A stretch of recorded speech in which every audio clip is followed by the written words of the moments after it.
Assalamualaikum warahmatullahi wabarakatuh. Saya Reza Kardi Alpanda dari Universitas Pasundan, Fakultas Hukum. Saya akan menjelaskan tentang hukum pidana. Pengertian hukum pidana adalah keseluruhan dari peraturan-peraturan yang menentukan perbuatan apa yang dilarang dan termasuk ke dalam tindak pidana, serta menentukan hukuman apa yang didapat dijatuhkan terhadap yang melakukannya. Menurut para ahli, menurut Van Hammel, pidana adalah suatu penderitaan yang bersifat khusus yang telah dijatuhkan oleh kekuasaan yang berwenang untuk menjatuhkan pidana atas nama negara sebagai penanggung jawab dari ketertiban hukum umum bagi seorang pelanggar, yakni semata-mata karena orang tersebut telah melanggar suatu peraturan hukum yang harus ditegakkan oleh negara. Menurut Simon, pidana adalah suatu penderitaan yang oleh undang-undang pidana telah dikaitkan dengan pelanggaran terhadap suatu norma, yang dengan suatu putusan hakim telah dijatuhkan bagi seorang yang bersalah. Menurut Sudarto, pidana adalah penderitaan yang sengaja dibebankan kepada orang yang melakukan perbuatan yang memenuhi syarat-syarat tertentu. Menurut Ruslan Saleh, pidana adalah reaksi atau delik dan ini berwujud suatu nestapa yang dengan sengaja ditampakkan pada pembuat delik itu. Menurut Ted Honrich, pidana adalah suatu penderitaan dari pihak berwenang sebagai hukuman yang dikenakan kepada seorang pelaku karena sudah membuat pelanggaran. Menurut Alpros, pidana adalah tanggung jawab sosial yang terdapat pelanggaran terhadap aturan hukum, dijatuhkan atau dikenakan oleh pihak berwenang atas nama perintah hukum terhadap pelanggar hukum. Menurut Susilo, hukum pidana adalah perasaan tidak enak atau sengsara yang dijatuhkan oleh hakim dengan vonis kepada orang yang telah melanggar UU Hukum Pidana.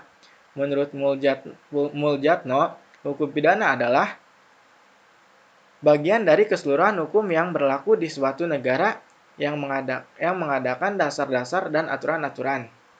Menurut Wirjono Projodikoro, hukum pidana adalah peraturan hukum mengenai pidana. Kata pidana berasal dari kata dipidanakan, yaitu oleh instansi yang berkuasa dilimpahkan kepada orang oknum sebagai hal yang tidak enak dirasakannya dan juga hal yang tidak sehari-hari dilimpahkan. Menurut Edmund Neisser, hukum pidana adalah aturan hukum yang mengikatkan kepada suatu perbuatan yang memenuhi syarat-syarat tertentu suatu akibat berupa pidana. Menurut Pompe, hukum pidana adalah suatu aturan-aturan hukum yang menentukan terhadap perbuatan-perbuatan apa yang seharusnya dijatuhi pidana dan apakah macamnya pidana itu. Menurut Lemire, hukum pidana itu terdiri dari norma-norma yang berisi keseharian-keseharian, yang berisi keseharusan-keseharusan dan larangan-larangan yang oleh dibentuk telah diaktifkan dengan suatu sanksi berupa hukuman, yakni suatu penderitaan yang bersifat khusus. Menurut Hatum, hukum pidana positif adalah suatu keseluruhan dari asas-asas dan peraturan-peraturan yang diikuti oleh negara atau suatu masyarakat hukum umum lainnya. Menurut Kansil, hukum pidana adalah hukum yang mengatur tentang pelanggaran-pelanggaran dan kejahatan-kejahatan terhadap kepentingan umum, perbuatan mana diancam dengan hukuman yang merupakan suatu penderitaan atau siksaan. Menurut Adimi Cajawi, dilihat dari garis besarnya dengan berpijak pada kodifikasi sebagai sumber utama atau sumber pokok hukum pidana. Asas-asas hukum pidana ada 4. Pertama, asas legalitas adalah asas menyatakan bahwa tidak ada perbuatan yang dapat dipidana kecuali atas kekuatan aturan pidana dalam perundang-undangan yang telah ada sebelum perbuatan dilakukan pasal 1 ayat 1 KUHP. Nomor 2, asas teritorialitas adalah asas yang memperlakukan KUHP bagi semua orang yang melakukan perbuatan pidana di dalam wilayah Republik Indonesia pasal 3 KUHP. Nomor 3, asas nasional pasif adalah asas yang berlakukan KUHP terhadap siapapun juga baik warga negara Indonesia maupun warga negara asing yang melakukan perbuatan pidana di luar wilayah Indonesia pasal 4 KUHP. Asas universalitas adalah asas yang memberlakukan KUHP terhadap perbuatan pidana yang terjadi di luar wilayah Indonesia yang merugikan kepentingan internasional pasal 4 angka 4 KUHP. Kitab Undang-Undang Hukum Pidana atau KUHP buku 1 mengatur tentang ketentuan umum Letztruken contoh turut serta melakukan perbuatan yang dapat dihukum deelneming. Buku 2 mengatur tentang tindak-tindak pidana yang termasuk golongan kejahatan. Contoh kejahatan terhadap jiwa orang. Buku 3 mengatur tentang tindak-tindak pidana yang termasuk golongan pelanggaran. Contoh pelanggaran tentang ketertiban umum.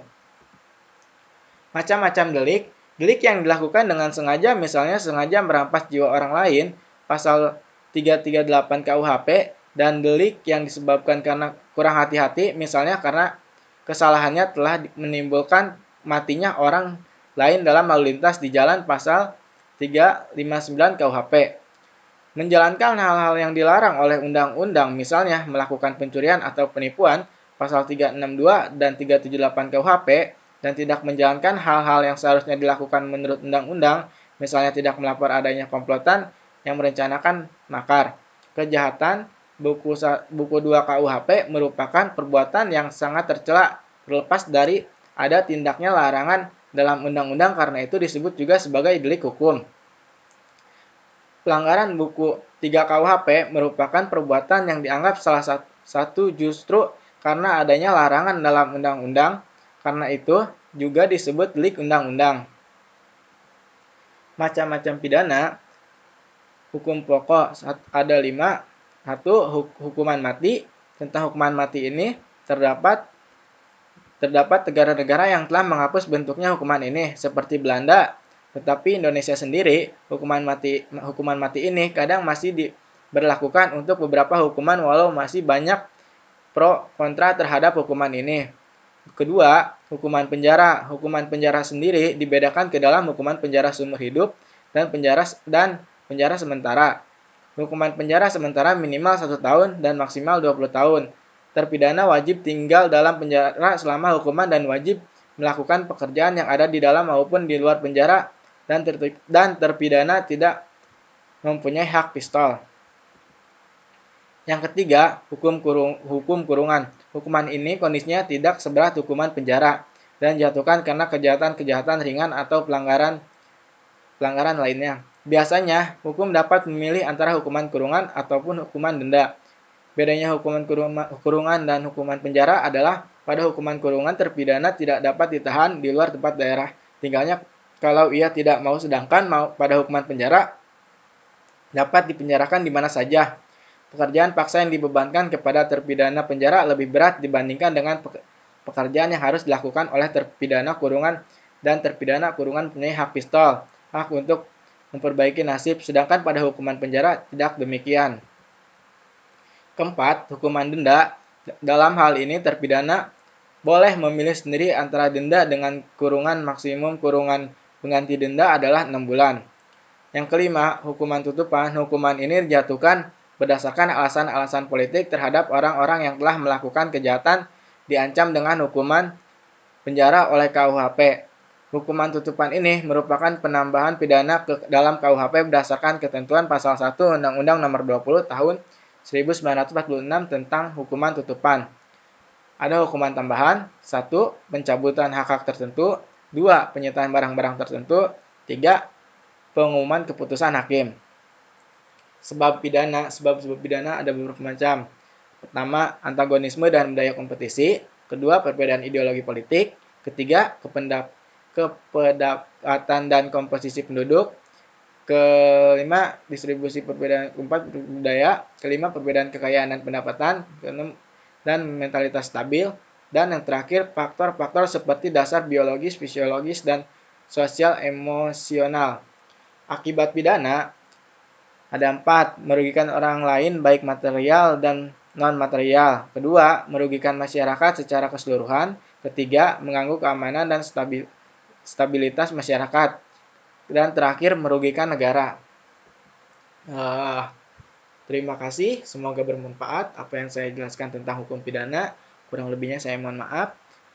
Saya akhiri dengan alhamdulillah dan saya tutup. Assalamualaikum warahmatullahi wabarakatuh.